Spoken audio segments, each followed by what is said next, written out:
Engagez donc la deuxième partie de votre émission Grand Rendez-vous avec Koumba Sarr. Bonsoir Koumba. Bonsoir. Bienvenue. Merci beaucoup. Merci pour l'invitation. l'invitation. Très belle tenue. Merci beaucoup. Alors, ça vient de chez nous. Ça vient de chez Made vous. in Sénégal. Donc du Made in Sénégal, Maison Yaye. Maison Yaye. Quand vous dites Maison Yaye, c'est quoi exactement? Donc, pourquoi pas que Yaye? Non, c'est Maison Yaye. Maison Yaye comme Maison Hermès, Maison Martha Margiela. C'est le luxe, c'est l'élite, c'est l'excellence. Voilà. L'élite et l'excellence, on sait quand on parle de mode au Sénégal, nous avons du talent, nous avons des gens qui en ont à revendre et qui en ont à vendre également. Et vous avez ouvert une maison à Dakar et vous faites dans la consultance en mode. Oui. Mais pourquoi vous avez choisi ces secteurs? C'est votre cursus? Qu'est-ce qui vous a poussé à vous lancer dans ce domaine? Oui, alors donc je vais commencer un peu par vous présenter mon cursus. Donc moi je suis née à Paris, j'ai grandi à Paris, j'ai fait mes études entre Paris, New York et Hong Kong. J'ai travaillé pour des grandes maisons de couture à Paris, j'ai été directrice artistique et donc j'ai eu une révolte. Forcément, avec mon métier, j'ai beaucoup voyagé, j'ai participé au plus grand défilé du monde. Et à chaque fois que j'allais à un défilé, au fur et à mesure des années, je me rendais compte que je ne regardais plus les défilés. Parce que je regardais quelque chose derrière. Je disais, alors, à la fin du défilé, je faisais un point. Je disais, combien d'Africaines ont défilé? Pourquoi ils ont utilisé combien de notre savoir-faire? Voilà, à la fin, et petit à petit, c'est vrai qu'au fur et à mesure des années, ça a réveillé une sorte de révolte en moi. Donc, j'ai décidé un jour comme ça de tout plaquer. J'ai tout laissé, j'avais un très bon poste avec un très bon salaire, mais je suis tellement passionnée par mon pays qui est le Sénégal, passionnée par la mode, passionnée pour le fait de partager. J'ai décidé de tout laisser, de démissionner. J'ai démissionné du poste, ils y croyaient pas, et j'ai décidé de venir au Sénégal.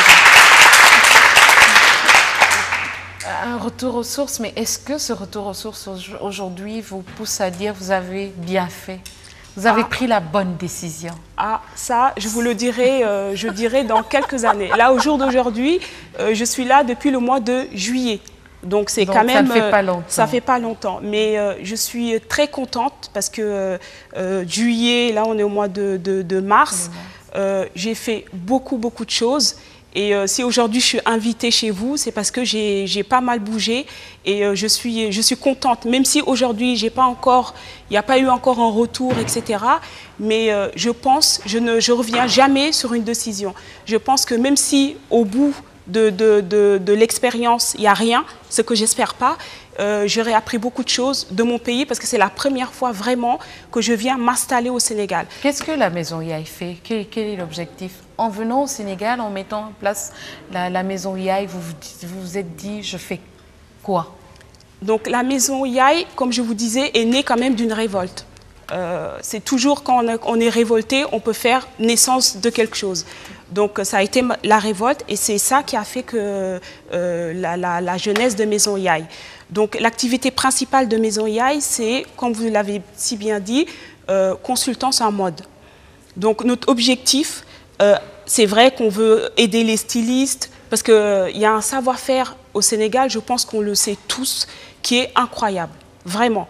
On a des matériaux qui sont ici, le pain tissé par exemple, la robe que je porte, et voilà, je suis fière de porter ça à New York, à Paris, à Milan et de dire Made in Sénégal. Avec le foulard. Voilà. Voilà. Très bien.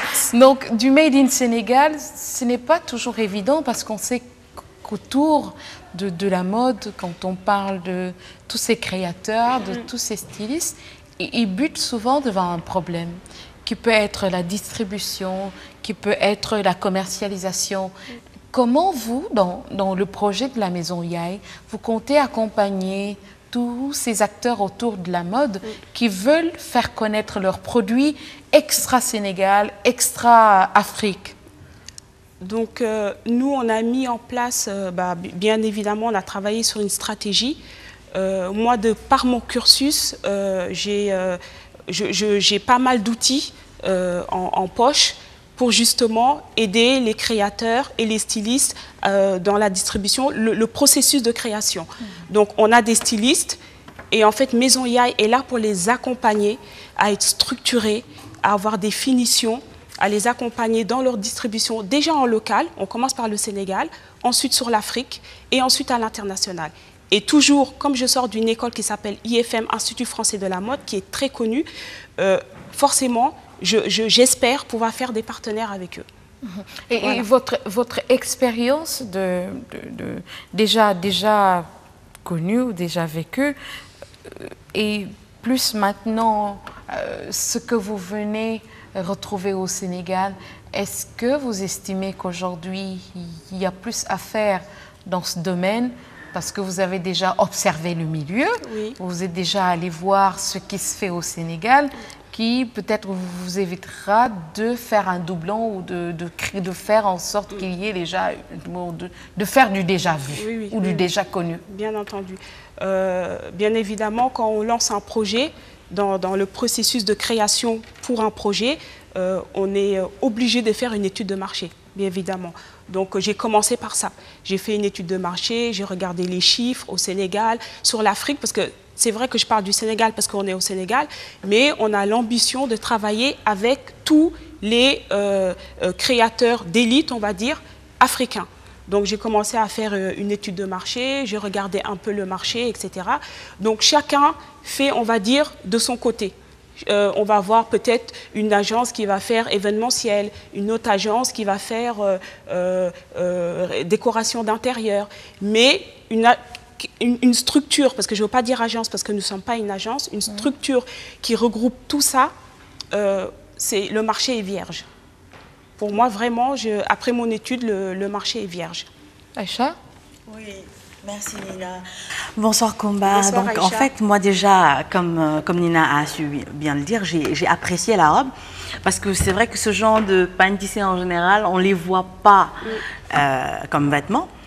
Maintenant ce que je voudrais savoir, est-ce que aujourd'hui le potentiel de nos tailleurs et stylistes est grand, mais souvent effectivement on est confronté à un problème de finition. Et beaucoup ne savent pas travailler à la chaîne. Donc, concevoir un modèle une dizaine, ça passe encore. Mais quand on leur demande de concevoir des séries, ça devient plus compliqué. Aujourd'hui, quel outil vous avez, vous, au niveau de Maison Yaye pour structurer justement ça et les accompagner justement dans ce respect des normes qui pourraient leur permettre de s'exporter? Donc nous aujourd'hui concernant justement la distribution, forcément quand on veut distribuer à l'international, qui dit distribuer à l'international dit quantité. Donc on a eu la chance le groupe, parce qu'on est un groupe de 4 filles, on a eu la chance de rencontrer Ibrahim Hussein. Donc voilà, donc forcément nous on va détecter les stylistes et les designers, etc. Mais nous, en tant que... on n'est pas formatrice. Donc, on trouve normal de justement accompagner une personne comme Ibrahim Hussein qui a un projet, je dirais, extraordinaire, énorme. Et je suis très heureuse déjà de parler de lui parce que j'ai pas mal travaillé avec lui et on continue à travailler ensemble pour justement ce problème. On est en train de l'étudier en profondeur. Pour lui déjà, il a son petit atelier à Nord-Foire et on espère par la suite, Inch'Allah, pour la Cité de la Mode. Et je pense que là-bas, il a une ambition de faire des choses en quantité. Et je pense que nous, Maison Yaye, on va l'accompagner aussi dans cette démarche. Ibrahim Hussein de Sartori Sen, justement, qui nous a habillés lors de la Il me l'a dit aussi. Saison dernière. Oui, c'est vrai. D'accord, c'est parfait, c'est parfait. Et vous avez prévu d'organiser des événements, vous avez un showroom, vous avez une adresse où les gens peuvent venir justement apprécier la qualité que vous pouvez proposer? Donc là, aujourd'hui, comme je vous le disais, Maison Yaye, c'est pour accompagner les stylistes. Donc l'objectif premier, c'est déjà, moi je commence déjà à repérer au niveau du Sénégal les stylistes, designers qui peuvent être intéressants. Parce que forcément, les tailleurs, il y en a partout. Arrivé à un moment, même si ça fait mal, il faut faire une sélection. Parce que comme je vous disais, on veut l'élite. On veut vraiment, et j'espère qu'on peut y arriver, parler de la mode africaine, comme on parle parler de la capitale de Dakar, comme on parle de Paris ou de New York. Ouais. Prochaine fois, quand il y aura Chanel, il y aura Dakar, New York. C'est vraiment l'objectif. Diana? Moi, j'aimerais pas qu'on tombe dans l'angélisme en termes de... Je rappelle que tu es dans le milieu de la mode. Oui, voilà. Bien placée pour affronter Combassar. Non, c'est pas un affrontement, c'est juste une discussion. C'est un échange. C'est un échange d'idées.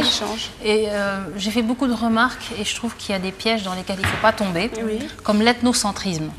L'ethnocentrisme, c'est comme le mot ethnique. On prône tous un retour aux sources, aux valeurs africaines, s'habiller africain, porter un foulard, etc. Mais justement, si vous voulez que Dakar fasse partie donc, des capitales qui font partie des adresses, comme des adresses, je vais dire, capitales en termes de mode, pour ça, il faudrait faire une mode aussi totalement moderne et qui a une source africaine, mais qui demeure tout à fait moderne, c'est-à-dire qu'une japonaise peut acheter ce que vous portez, une suédoise peut porter... Je vois mal une suédoise avec ce foulard, admettons. Ah oui, mais ça va être très joli, moi, je trouve. Non, mais attends, il y a des contraintes climatiques. Il y a des contraintes climatiques en Europe qui font qu'on ne peut pas se vêtir de façon trop folklorique. Vous voyez ce que je veux dire? Ah, mais ça, c'est une autre identité. Ça n'a rien à voir avec... C'est pas de vendre le mousseau. Ça, c'est moi qui a fait ça. Oui, non, je veux dire, moi, je parle de la mode à exporter. Là, là je parle à l'exportation. Okay. C'est-à-dire qu'on est obligé un petit peu de délaver l'aspect africain. Évidemment. Voilà, on est obligé je suis tout à fait d'accord avec ce discours. Et évidemment, si on veut se vendre à l'international, on ne peut pas faire du total look Vax, du total look Tube, des trucs comme ça. Ça, c'est obligé de revisiter la mode. De revisiter, forcément. Je pense que je peux vous citer, moi, j'ai regardé un peu le marché. Et aujourd'hui, ce que vous dites, il y a une styliste qui s'appelle Mame Diarra Bousso qui le fait très bien.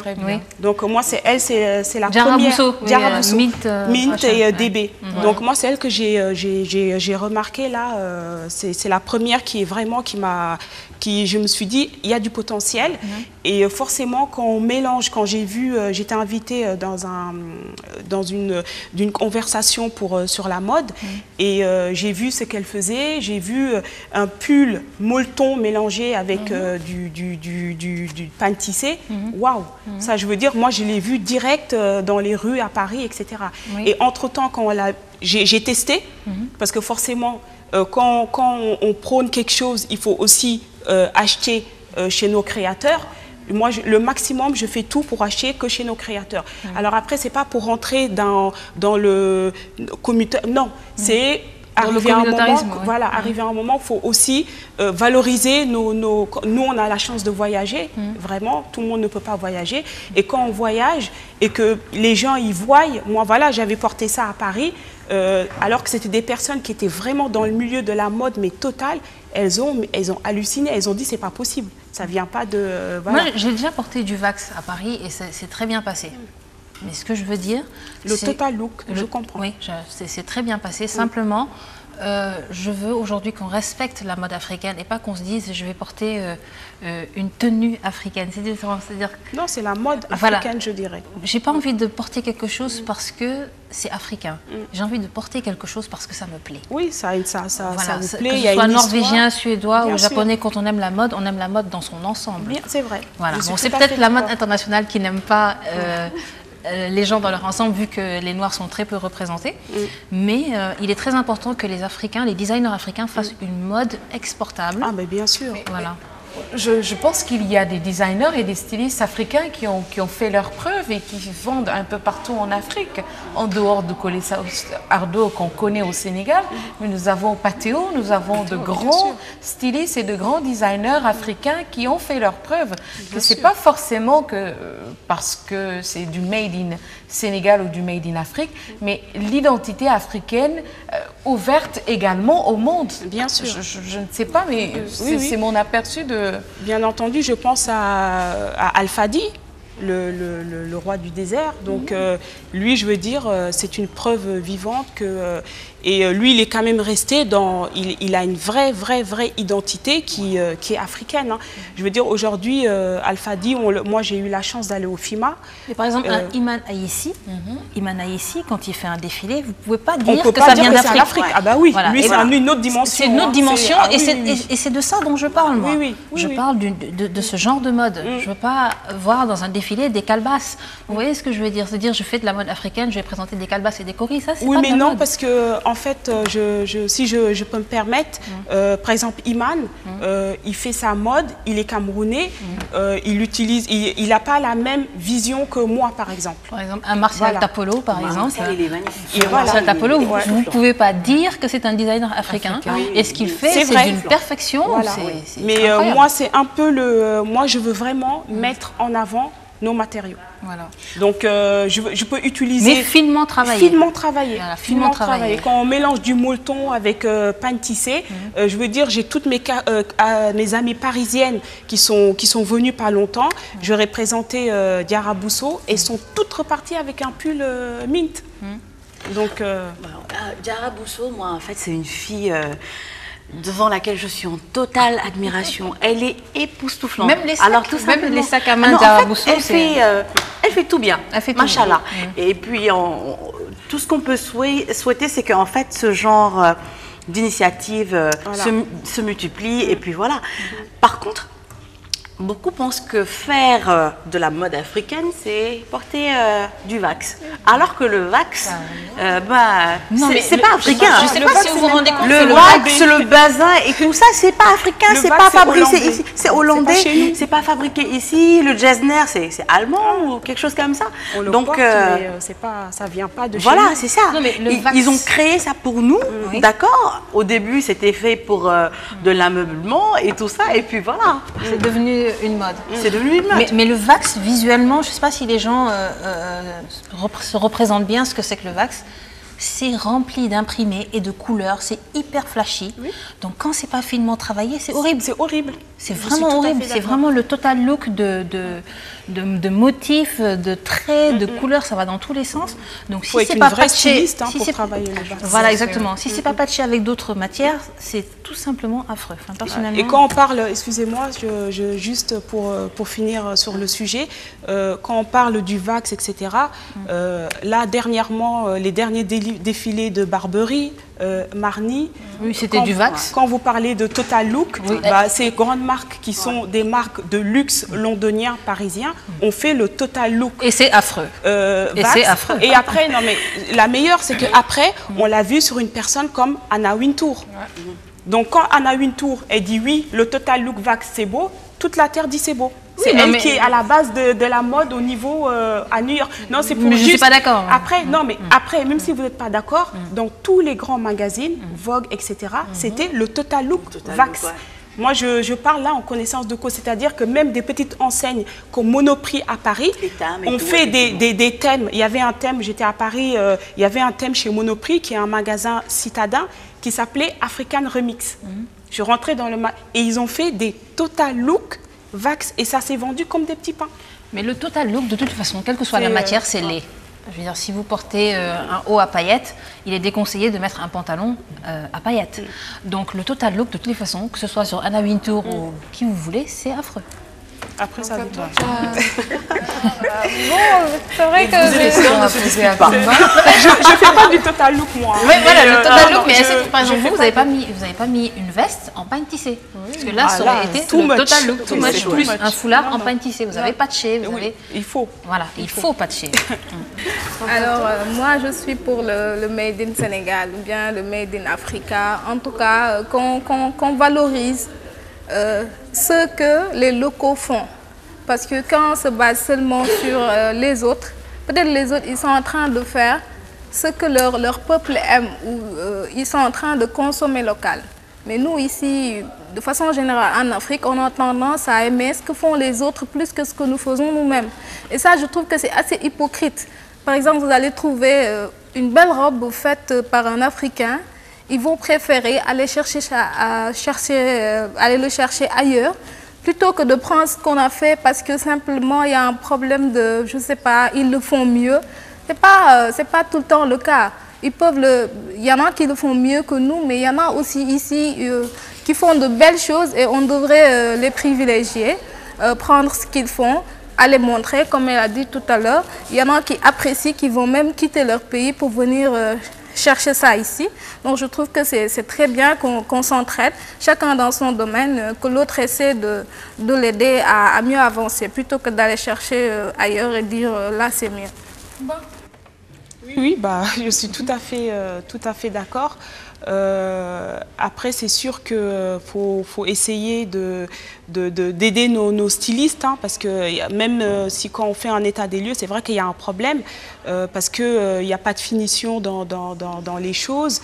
Et moi, je pense vraiment qu'avec la nouvelle génération, avec des personnes comme Ibrahim Hussein, avec des personnes comme vous qui ont vraiment un regard sur la mode, avec des personnes comme Diarra Bousso. Moi, je pense vraiment qu'au-delà même de la mode, il faut que ça soit un levier aussi pour l'économie du Sénégal. Comme je vous disais tout à l'heure, quand on parle de Paris, capitale de la mode. Je veux dire que... Capitale de la mode, parce que ce sont des gens qui font un bon travail. Oui, bah, voilà. C'est pour ça. À partir du moment où les designers locaux font un bon travail, ils sont exportables. Voilà, on va essayer d'arriver à ça. Et voilà, c'est l'objectif premier de Maison Yaye. Donc on y travaille, on sait pas, on met en place. On ne sait pas d'ici combien de temps il faudra, parce que je pense que c'est toute une mentalité carrément qui doit vraiment, c'est un gros challenge. Moi, je suis prête à le faire jusqu'au bout. Et je pense que si ce n'est pas notre groupe, on est, comme je vous disais, on est 4. Et si avec Maison Yaye, on ne parvient pas à cet objectif, on aura laissé nos empreintes. Et ce sera la génération d'après qui continuera. Parce que ce qui est bien dans tout ça, en fait, l'initiative est bonne, mais en fait, il faudrait justement que ce soit du bon travail, mais sur du long terme. Parce que ce qui est souvent à déplorer avec nos tailleurs et autres, vous voyez quelqu'un qui commence un travail, au début, il fait de la bonne qualité. Il fait un truc, mais beau, mais tout le monde est d'accord. Et puis après, il se relâche. C'est vrai. Il commence à faire du n'importe quoi. Allez savoir pourquoi. Donc, du bon travail, mais de façon pérenne. Pérenne, c'est vrai. De façon pérenne. Que ce soit un truc qui soit suivi, que le renouvellement soit constant, que l'on s'améliore, mais pas qu'on régresse. Oui, c'est vrai. Malheureusement. C'est ce qui arrive souvent. Mais souvent, ça, c'est... Pardon. Souvent, ça, c'est par manque de moyens, je pense aussi. Donc, à ce moment-là, vous faites peu. Je préfère une collection beaucoup plus restreinte avec des vêtements de qualité plutôt qu'une collection kilométrique avec des vêtements qui s'effilochent. C'est vrai. Mais même quand vous voyez les collections, il n'y a pas l'outil vraiment. Parce que quand on fait une collection, on est obligé de passer par un plan de collection. C'est-à-dire, on dit combien on fait de jupes, c'est là qu'on parle de structure, de savoir combien on fait de jupes, combien on fait de pantalons, justement pour ne pas dépasser. Et aujourd'hui, ça, ils ne connaissent pas. Moi, j'ai quand même un peu, j'ai regardé, ils ne savent même pas c'est quoi un plan de collection. Pour un styliste, c'est assez, je le dirais qu'au Sénégal, quoi. Je ne le dirais pas parce que c'est quand même bizarre de travailler dans ce domaine-là et de ne pas... Parce que normalement, quand on fait un plan de collection, par la suite, on fait un book. Donc, on sait, avec notre collection, on doit pouvoir faire des silhouettes. Il y a tout un processus. Et ce processus-là, mais ils ne l'ont pas du tout. Je pense dans ce cas, alors, qu'il faut commencer déjà par les stylistes qu'on connaît, qui sont connus un peu partout au Sénégal et en Afrique. Est-ce qu'ils respectent déjà les normes? Parce que, comme on dit chez nous, quand on voit l'adulte faire, l'enfant regarde ce que l'adulte fait et suit. Maintenant, est-ce qu'il faut, dans la formation, recycler toutes ces personnes? Parce que je connais personnellement quelqu'un qui est tout discret dans son coin là-bas à Pékin, qui est en train de faire d'excellentes choses, et avec des personnes de renom qu'on ne soupçonne même pas. Figurez-vous qu'il y a de grandes figures de la mode mondiale qui viennent commander des choses chez lui, incognito. Ça veut dire qu'il leur fait le dessin, qu'il leur fait la proposition de patch, et voilà, c'est parti.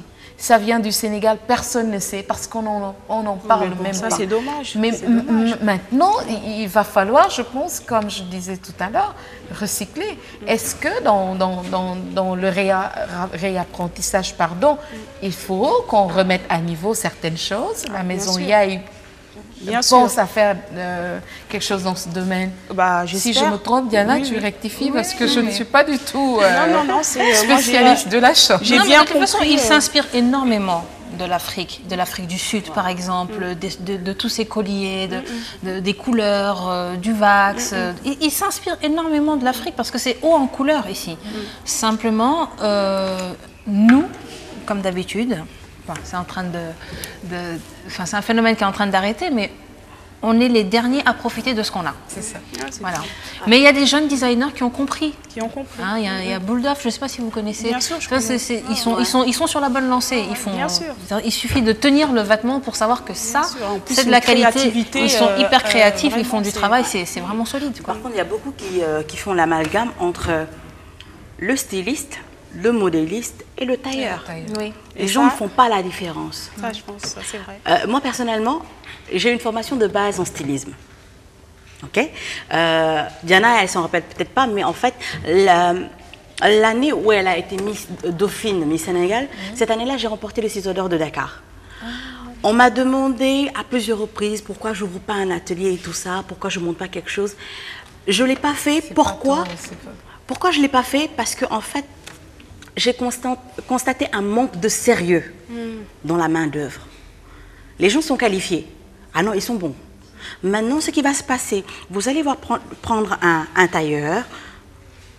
Normalement, il y a celui qui fait les coupes. Chacun a sa spécialité. Mais ici, tout le monde fait tout.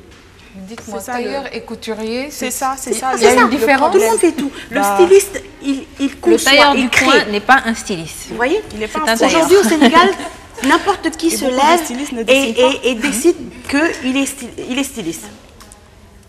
Alors que le styliste, il va de la création, la conception même. C'est différent du modéliste qui va passer à la coupe. C'est différent.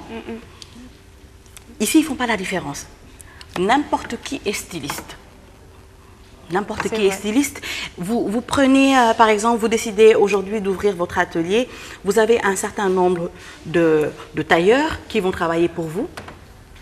Ce qui va se passer, c'est que vous travaillez dur, vous concevez vos modèles et tout. Demain, vous allez dans la rue, pendant qu'ils vous auront cousu un modèle, ils en auront cousu 2 autres avec vos tissus qu'ils vont aller vendre. Alors, imaginez un peu. Non, je pense que c'est un réel phénomène qui se passe au Sénégal. Et des personnes comme Ibrahim Hessène, ils l'ont vite vu. Et Ibrahim Hessène, justement, lui, à Nord-Foire, il veut que chaque personne ait conscience de son métier. Voilà, on va dire un tailleur c'est ça.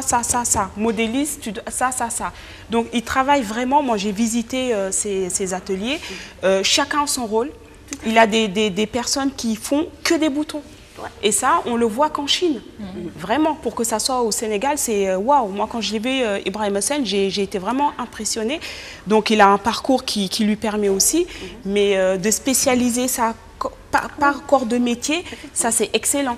Ça veut dire qu'on travaille sur une chose, on devient très bon, on devient excellent et on fait la chose. Et surtout, lui, il fait des patronages. Il fait des patronages, ça existe. Il fait des patronages, les autres ne le font pas. C'est le seul qui fait des patrons, comme on dit. Moi, en tout cas. Et c'est quoi un patron? Un patron, c'est le modèle, en fait, coupé sur papier craft, justement. Par exemple, la veste, les différentes éléments de la veste en fait sont dessinés. C'est ça les finitions. Oui. Et ça permet justement de travailler à la chaîne.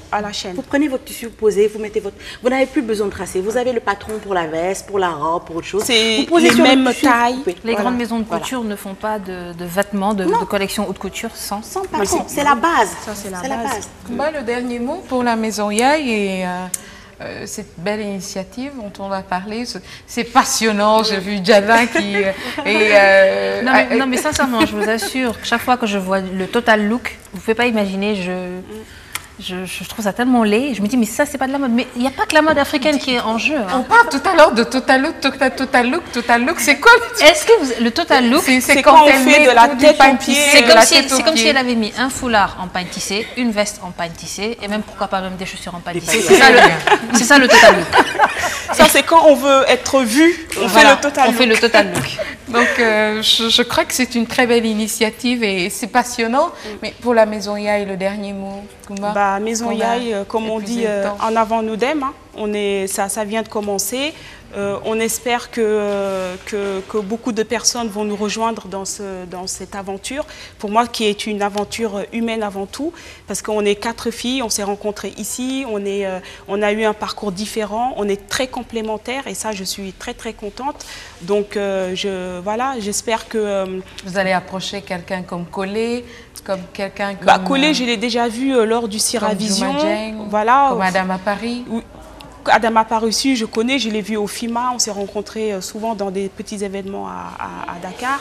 Mais voilà, donc comme quelqu'un comme Diarra Bousso, quand on s'est vu, le feeling il est passé direct. Parce que je pense que vous êtes beaucoup plus dans la lignée question de karma. Voilà. Et dans l'idée de... Voilà, tout ça, ça a tout de suite collé. On a la même vision parce qu'elle aussi, c'est vraiment pour le développement de l'Afrique, pour le développement de notre pays. Voilà. Donc nous, on travaille, Maison Yaye, c'est vraiment une vision sur du long terme. On aimerait, Inch'Allah, que Maison Yaye, ça soit le printemps, Galerie Lafayette. On rentre dans le magasin, c'est un magasin haut de gamme qui vient d'Afrique et qui présente toutes les multimarques qui viennent de notre continent. C'est le dernier mot.